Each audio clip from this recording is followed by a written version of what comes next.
Hey everyone, and welcome. Today, we're going to dive into something pretty amazing, a secret that might be hiding in plain sight, right inside your own houseplants. We're going to uncover a way to bring an old orchid, one you might have given up on, roaring back to life as a perfect genetic clone. So let me just ask you this. What if that orchid you have sitting on the windowsill, the one that's finished flowering and is maybe looking a little tired, what if it's secretly holding on to the key to its own rebirth? What if it has a secret clone inside, just waiting for you to activate it? It sounds like something out of a sci-fi movie, but I promise you, it's 100% real botany. So let's meet the hero of our story, the humble backbulb. You know what I'm talking about. Those older, often leafless bulbs at the very back of your orchid. We tend to just ignore them, right? Think of them as spent or used up. But they are anything but. You should think of them more like a genetic time capsule, a complete backup system, holding the entire blueprint for a brand new plant. Okay, so how on earth is this even possible? Well, to unlock the potential just sitting there in that backbulb, we first have to understand a little bit of the science behind how these incredible plants actually survive and grow. This is the foundation for everything we're about to do. First things first, you gotta know that not all orchids play by the same rules. On one side, you have your monopodial orchids, like the super popular Phalaenopsis, which grow straight up from a single stem. But on the other side, you have sympodial orchids, like Cattleyas and Cymbidiums. They grow sideways, creating this chain of new bulbs. These are the ones we're interested in, because every single one of those older bulbs is a potential clone, just waiting to happen. And each of those growths in the chain is called a pseudobulb. This is the key piece of the puzzle. It's basically this specialized, swollen-up stem that works as a reservoir. I love this metaphor of a backup battery, because that's literally what it is. It's a little storehouse of water and nutrients that the plant uses to get through tough times. So where does the new plant actually come from? Get this, it comes from something called the eye. Down at the base of every single pseudobulb, there are these tiny little patches of dormant tissue. Now, in a healthy plant, hormones from the main growing tip basically send a signal that keeps these eyes asleep. But, and here's the cool part, if we separate the backbulb, we interrupt that signal. We're essentially telling that dormant eye, okay, you're up, it's your time to grow. But hold on, before you grab your cutting tools, you need to know if your backbulb is even a viable candidate. This chart right here is your diagnostic tool. Is the bulb nice and firm and maybe a little green? Perfect, you're good to go. If it's a little wrinkled, that's okay, it's probably just thirsty. But, and this is a big but, if it's soft, dark, or mushy at all, that's rot, and you have to discard it. The key thing to remember is, firm means life. And here is a pro tip that will dramatically increase your chance of success. I call it the rule of 3. Now, you can try to propagate a single bulb, but your odds go way, way up if you use a division of at least 3 bulbs together. Why? Well, it all comes back to that backup battery, right?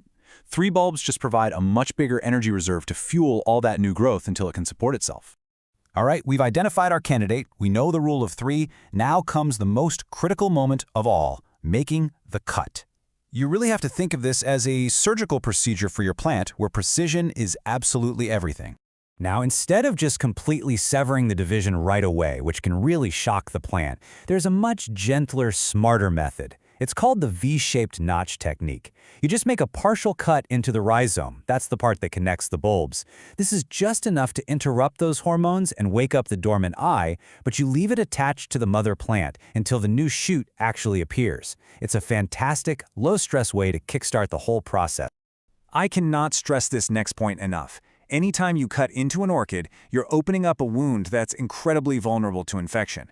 As the source material says, sterile technique isn't just a suggestion, it is absolutely essential. You do not want to go through all this trouble just to have a fungus or bacteria ruin your whole project. So how do the pros make sure everything is clean? Many of them use a disinfectant called Physin 20. And the details really matter here. To sterilize your cutting tools, the ratio is 1 teaspoon per quart of water. For your pots, it's a tablespoon per gallon. Getting these little details right is what separates success from a sad, rotten failure. But hey, if you don't have a specialized chemical, don't worry. Your kitchen spice rack has the answer. Seriously, a simple dusting of ground cinnamon on the fresh cut acts as a natural fungicide. It helps the wound dry out and form a protective callus. Just be really, really careful. Apply it only to the cut itself and never, ever to the roots, because it can severely dehydrate them. So once you've made your cut and that new little shoot appears, you can finally separate the division completely. Now the backbulb is on its own, and it's going to need the perfect environment to thrive. This phase is what I call the Great Awakening, and you have 4 main paths you can choose to bring it to life. Here are your 4 main options. The simplest is just the potting method. Sphagnum moss is great if you need to hold on to a lot of moisture. Now, if you have a really stubborn bulb, the baggy method creates a little mini greenhouse with almost 100% humidity to coax it out. And the perlite method offers this fantastic balance of moisture and oxygen. The best choice really just depends on your specific growing environment. Seeing that first little green sprout it's just an incredible feeling. But the journey isn't over, not by a long shot.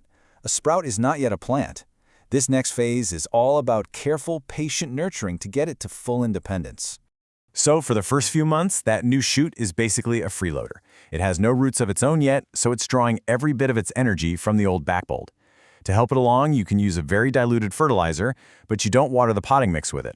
You apply it as a foliar spray, directly onto the leaves. This lets the plant absorb nutrients through its leaf surfaces long before it has a root system. Okay, this is so important. This is probably the most common point of failure in this whole process. Your new little plantlet has been living in a protected, high-humidity environment. If you move it directly to a normal windowsill, it can go into shock, wilt, and even die. This process of slowly getting it used to the real world is called hardening off, and it's absolutely critical. And here's exactly how you can do it safely. It's a gradual 10-day schedule. You start with just an hour or 2 in full shade, and then slowly, day by day, you increase the duration and the amount of light. This gives the plant time to develop a thicker, tougher cuticle on its leaves and strengthen its stems. Whatever you do, do not rush this step. Be patient. And finally, we have to have a little talk about patience. This is not an instant gratification project. It can take months just to get a sprout. Then it could be a year or 2 for that sprout to become a self-sufficient plant. And that first flower, you might be waiting 2, 3, or even 4 more years to see it. But let me tell you, what a rewarding journey it is. So, I'll leave you with this thought. The next time you're looking at your orchid collection, don't just see the blooms up front. Look at the back. Which of your plants is hiding its own secret clone, just waiting for you to come along and bring it back to life?